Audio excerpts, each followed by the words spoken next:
Testing of Fuji Differential Pressure Transmitter. The transmitter has been set to a calibration range of input signal according to the request of the customer.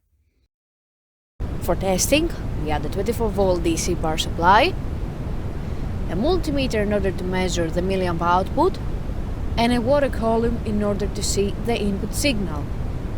By manipulating the input signal, the unit reacts accordingly, and at the lowest set point, the output is 4 milliamp, and at the highest set point, the output is 20 milliamp.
It is now clear that the transmitter is working successfully and is ready to be delivered to the customer.